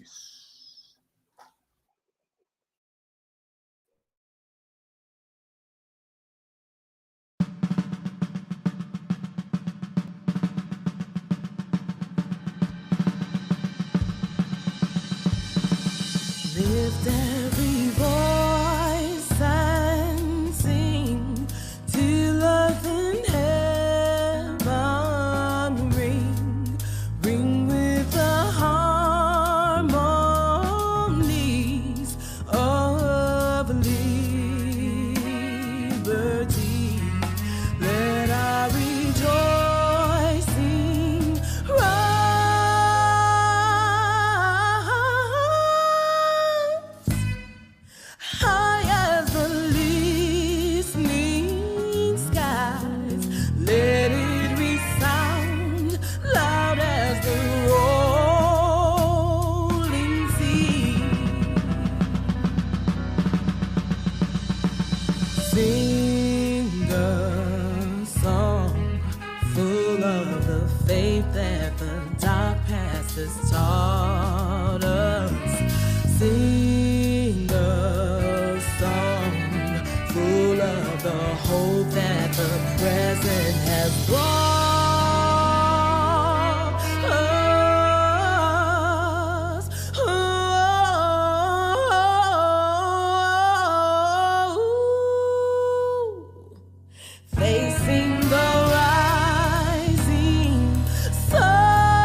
victory.